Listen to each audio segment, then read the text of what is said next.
It's widely reported that if you want to have optimal muscle growth, you need to spread out your protein to 3 to 5 meals per day.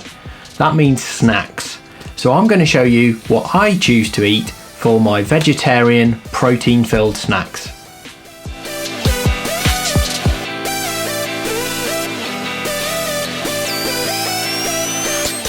It's been a disrupted week this week, as I've been involved in a creative pursuit, finally getting the set I've helped build to a theatre and supporting that during the week of the performance. It's essentially meant running 2 jobs, so there's been no time to train and very little time to prepare decent meals. The amount, type and timing of protein consumption all play critical roles in promoting protein synthesis. So what is the consensus on these 3 factors?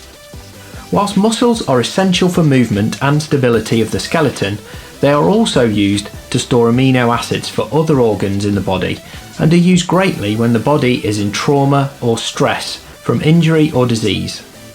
This is one reason why it is important to maintain muscle mass as we age, to ensure that we can have the optimum stores to sustain our bodies.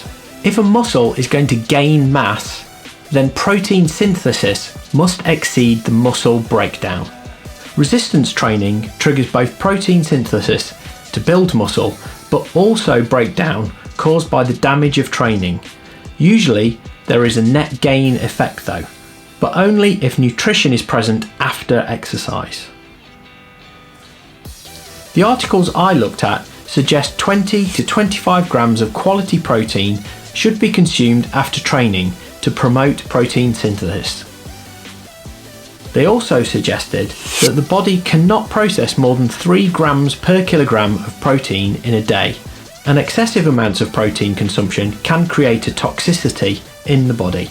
The suggested breakdown for bodybuilding is to have 2 to 3 grams per kilogram of protein, 15 to 20% of your calories from fat and the rest from carbohydrates. It would seem that whey protein and soy-based proteins both deliver when it comes to bodybuilding and can get into the system quicker than other proteins from, say, casein that stay in the gut for longer periods of time. There may be some benefit in having this at the end of the day so that protein is slowly digested overnight. So it's a little easier to get the required protein in a meal as you're consuming a larger volume of food. But what about the smaller meals in between? Getting protein in these smaller meals is really important, as it helps with the distribution of protein across the day, as well as meeting your daily goals for protein.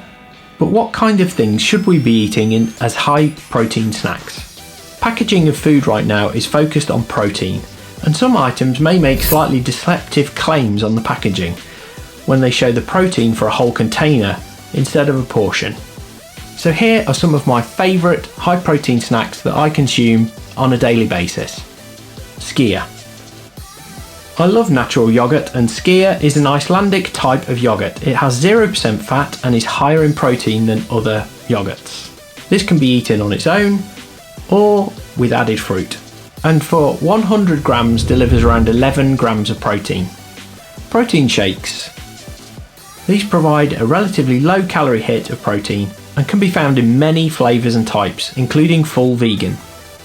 The ones using whey isolates are suggested to be the quickest to get into the system, so might suit being used post-exercise or first thing in the morning to kick off protein synthesis after sleep. Meal replacements. Like protein shakes, these come in the form of shakes or dehydrated meals. They provide a suitable quantity of protein, but are generally more calorific. This needs to be considered when using them in line with your daily calorific goals. Protein cookies. There are a number of bars, cookies and cakes that have been enhanced to provide more protein than their normal counterparts. You should always consult the label though, as sometimes the increase is really not worth it, or at the cost of more calories. And that raises the point that you should always read the label, not just the hype packaging, especially if you're trying to maintain a lower calorie intake for the day.